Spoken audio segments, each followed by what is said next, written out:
Well, hello everyone. It is Friday, September the 4th, 2020, and this is your status chat. Before we get to the numbers recorded here in the flipbook tome of three numbers, we'll just take a moment to mention, if you're around Thursday, 10 a.m. Central Time, next week, the 10th, Jason Lamarck and I are planning on having our rescheduled event of our live event then on the YouTube channel right here. We encourage you to come. You should be able to participate. Now, I will admit I'm new at the live streaming thing, and when I do, there's a lot to watch behind the scenes that you don't see. But if you type a question into the live chat, hopefully it'll draw my attention. I'll see that, and we'll ask Jason your question. We'll Jason read it, or I'll read it one. I think I can put it up there on the screen. And we'll do that, and you can ask Jason a question if you have it. This is about wood-destroying organisms. Of course, the biggest one we think about is Mr. Termite, and 30 minutes goes by really fast, and we're just going to kind of hit it at a light touch, which may be the reason why you might want to ask a question when we go through that kind of quickly. We can have him back. He's available. He says he'll come back if we need him. We can come back and we can hit one topic in particular. You can even put that in the chat. After I archive this, he'll not necessarily see it, but it'll be down there on the website in the archive, the live stream archive. And you can say, hey, Jason, if you come back, could you speak a little bit more on or whatever, and we'll get the information. I mean, that's what I want this to be, is information of use to you. I mean, there's a lot of media out there with fluffy puppies and pretty kitties and that kind of stuff, and I'm just not I'm not necessarily Mr. Fluffy myself, and so my background being STEM, it is in the numbers and that kind of stuff, the kind of facts, and I like that. Now, speaking of that, we have our numbers. Let's get two of them. Last week we had 6805 active in the system. We had 4823 active but under contract, which means they're still showing, but they've got a contract they're spoken for. Both of those numbers were down from the previous week, and the ratio between the two is 71%. This week, just a few moments ago, ran the numbers. It was 6595. That's down over the previous week. See, we're just trending down, down, down in inventory. And 4685 was the active under contracts, which means we're showing that they may still show, but they've already got someone spoken for them. They've got a contract. They're just still showing. 71%. The ratio remains unchanged. So not a big change over last week. No new trends. We're losing inventory, and we're holding pretty good. The market is strong. We just need your home to sell. So if you got a home to sell, bring it to Dell, and we'll get you listed. And if you want to buy, I'm the guy. So just, give me a call. You know what to do. Give me a call. Anyway, got a little segment I want to run right now, just after this. Dell Delbridge, Benchmark Realty, Murfreesboro, Tennessee. If you're currently unrepresented and would like to know how to compare up to 3 properties side by side, room by room, then go over to my new YouTube channel. Subscribe while you're there. Watch the demo. Afterwards, get with me and we'll set up your exclusive account today. Well, hello everyone. I thought I'd flesh out this particular status chat for Friday, September the 4th, 2020, with a little teaser for a possible upcoming show this weekend.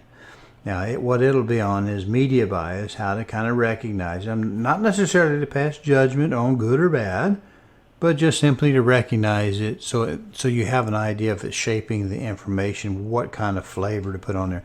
Because the name of the game when you're making a decision is gain as much information as you can, filter the wheat from the chaff, and then make your best decision at the time. And once you've made it, don't look back. Because you can't unring a bell. The only thing you can ever do is work toward the future from where you're at. So let's take a look at this little teaser, right? Okay. In this one, I'm going to talk about, read this little headline I got before you. Millennials' share of the U.S. housing market small and shrinking. Because home ownership is the chief builder of wealth, the trend is bad news for the economy. Well, they're not exactly Mr. Happy right here, are they? Not Mr. Rosie. And I'm not exactly Mr. Situationally aware, but I am aware enough to realize that the source of this is the Washington Post, and the Washington Post is notoriously liberals, and liberals tend to be negative. They tend to dwell on the negative. They tend to wallow in it. This is not good news, right? Read it again. Millennials share the U.S. housing market small and shrinking. Because home ownership is the chief builder of wealth, the trend is bad news for the economy. So the implication is, if you're a millennial, life is going to be ugly for you. I tend to think life's going to be great for you. It's the best part of your life is where you are right now. And it's from the Washington Post. And so we consider the source a little bit. We don't discount what they say, but we certainly consider what they're saying with a little bit of a grain of salt. And even their motto. What is their motto? Democracy dies in darkness. Pretty gloomy, not Mr. Cheerful, but that's okay. They have their audience. People are drawn to some of this. It might be one of your favorite sources. I don't know. But now let's look at this other one up here. Now, this is millennials are projected to buy the most houses this year. This is how they can prepare for it.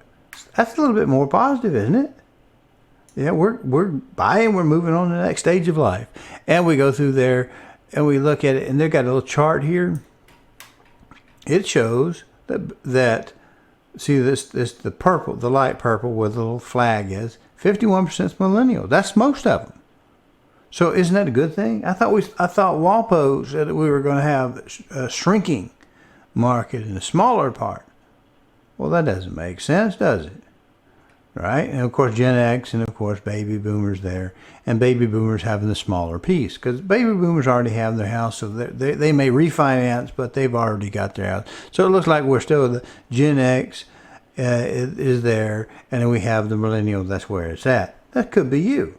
So I consider that to look pretty good. Projected percentage of mortgages purchased by each generation in 2020. Well, let's look at another type of bias, which is the informational bias or the timing bias. Okay, because again, a bias is it can be good or it can be bad. It's just something that's shifting the information one way. It's a variable, so to speak. And we look at this one, and this one is done by Miss Addie Joseph, February 4th, 2020. And that's kind of pre-Rona. It's sorting right before Rona edges in there. Well, let's go back to the other one. WAPO. See, it could be done way 20 years ago or something. Who knows? Let's check it out. January 20th. So they're about 30 days apart. Less than 30 days apart. The other one was early February. So we have January 20th, end of January. WAPO thinks the world is terrible, when in fact, what were we seeing in January? We were seeing the world record, national record unemployment for some of the underserved communities, the blacks, the Hispanics, the younger groups. The unemployment was down. And what happens when you have less of something you want? You pay more for it. Toilet paper and labor, they're both the same. You can't get toilet paper, you'll pay more for it. You can't get people to work, you're going to pay more for it. So in January, the economy was booming, was absolutely booming. And we had low unemployment, wages were higher. Things were, I think, were looking real good. And what do we see? This particular source, it's a sense of negativity, I think. So you just need to, when you look at this, you'll note, if you pay attention to these type of things, you'll start to notice a little bit of challenges to the information. If you pull the writers up, you can even go so far as to look at their backgrounds to see if there's something that might color them. What is their history? What are they doing? I'm more of a math and science, a STEM guy, and so I tend to be a little bit more objective than other people. And that can be good, but it can also be a pain in the backside because I maybe not be as touchy-feely or as emotional as some of the folks are. So it's just who we are. It's to recognize what we got. And I've shown you just two sources, and that'll be enough of a tease for a status chat. Anyway, look for it. And this Thursday coming up, this Thursday the 10th at 10, I should have, unless there's something else that causes a reschedule, Mr. Lamarca of Aero Exterminators. He is got more than 2 decades of experience as an associate entomologist. He knows about these wood destroying organisms, and if you want to know about them, come to our show on the YouTube. It'll be live and interactive. It'll be interactive if you type in a question. If it's not, it'll just be kind of us chatting. But you're welcome to come. And right now it's scheduled Thursday at 10 of next week. And hopefully the equipment will work. No lightning or thunderstorm. He's actually out of state. We're doing this long distance type thing, and hopefully we'll have a good show for you. So come back. Hopefully we'll be there on time. It's like live radio. You until you get there, unless it's taped and in the can, you can't say what you will or will not do. But anyway, we look for you there. Come see us.